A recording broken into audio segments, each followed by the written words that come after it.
कोटरी station का मुसाफिर। कोटरी junction railway station एक कदीम और तारीखी इमारत जो सिंध की गर्म हवाओं में सदियों की गवाही दे रही है। ये स्टेशन आज भी खुला है, लेकिन उसकी पुरानी दीवारों और ऊंचे साइडों में एक गहरा और पुरअसरार सन्नाटा छुपा हुआ है। कहानी। इस रात इमरान नामी एक अधेड़ उम्र मुसाफिर ने कोटरी स्टेशन के प्लेटफॉर्म पर कदम रखा।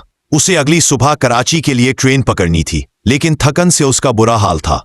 वो एक कोने में पाइप से बने बेंच पर अपना सामान रखकर बैठ गया। ठंडी हवा चल रही थी और पुराने लैंप पोस्टों की मध्यम पहली रोशनी एक भयानक सा साया बिछा रही थी। प्लेटफॉर्म पर वीरानी का राज था।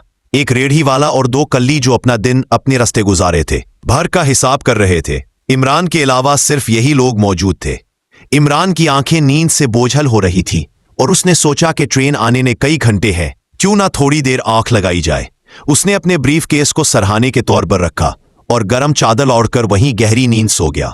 उसे आखिरी चीज जो याद थी वो पटरियों पर आती हुई ट्रेन के इंजन की धीमी सी आवाज थी, और जो शायद उसके दिमाग का फरेब था। इमरान की आंख खुली तो उसे पहली बात यह महसूस हुई कि बाहर की रोशनी यकदम बदल चुकी है। आसमान पर ना तो रात की स्याही थी, ना सुबह का उजाला। एक गदला बेरंग अंधेरा हर चीज को अपनी लपेट में लिए हुए था। घड़ी देखी तो 4 बज रहे थे। उसने हड़बड़ाकर उठते हुए सोचा, 4 बजे तो कराची की ट्रेन आती है। क्या वो चली गई? प्लेटफॉर्म मुकम्मल तौर पर खाली था। रेडी वाला, कल्ली कोई नहीं था। स्टेशन मास्टर का ऑफिस भी बंद था, या शायद बंद लग रहा था। इमरान घबराहट में भागता हुआ टिकट खिड़की की तरफ गया, जहां एक पुराना लैंप टिमटिमा रहा था। खिड़की के अंदर से कोई आवाज नहीं आई। इमरान ने अपनी आवाज को जितना मुमकिन हो ऊंचा करने की कोशिश की। तब उसे एहसास हुआ कि स्टेशन पर एक अजीब सी खामोशी छाई हुई है। यह सिर्फ वीरानी नहीं थी, यह ऐसी खामोशी थी जो आवाज को निगल जाती है। पटरियों की रेलें जो हमेशा ठंडी और बेजान लगती थीं, आज वो उसे किसी सोए हुए खौफनाक सांप की तरह लग रही थीं, जो किसी भी वक्त फिनकार सकता है। वो वापस प्लेटफॉर्म पर आया।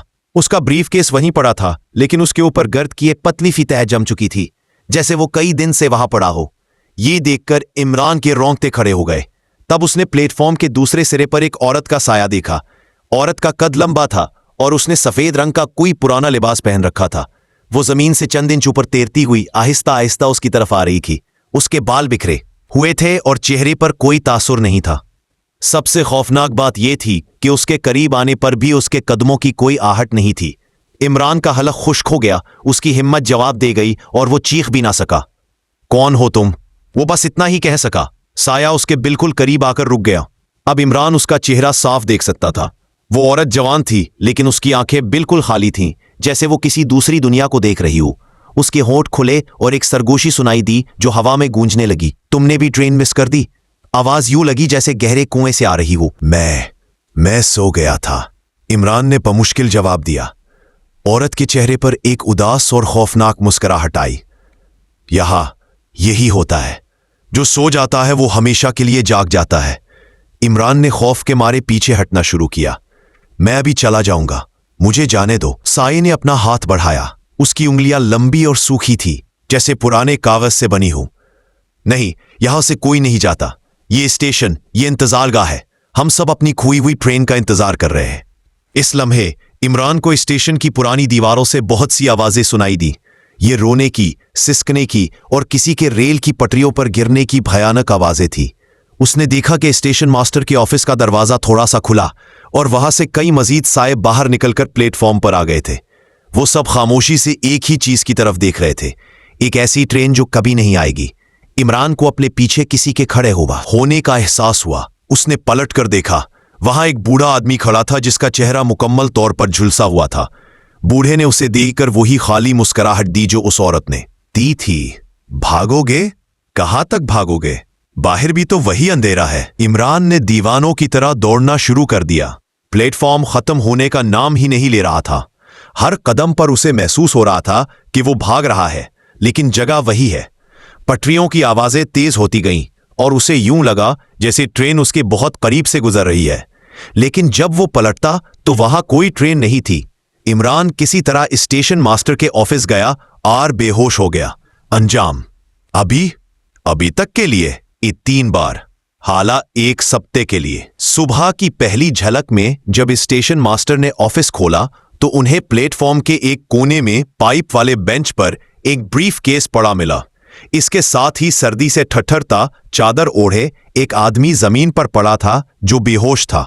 उसका चेहरा खौफ से पथरा चुका था और उसके बाल सफेद लग रहे थे। वो इमरान ही था जो अभी भी जिंदा था, लेकिन उसकी आंखें खाली थी जैसे उस औरत की। जब स्टेशन के अमले ने उसे उठाया तो उसने बस एक ही बात सरगोशी में कही, ट्रेन मिस हो गई। और उस दिन के बाद कोटरी स्टेशन की रातें इमरान जैसे एक और मुसाफिर के इंतजार में मजीद खौफनाक हो गई। सवाल ये नहीं है कि क्या रूहें मौजूद हैं, बल्कि ये है कि क्या आप उनका सामना करने की हिम्मत रखते हैं।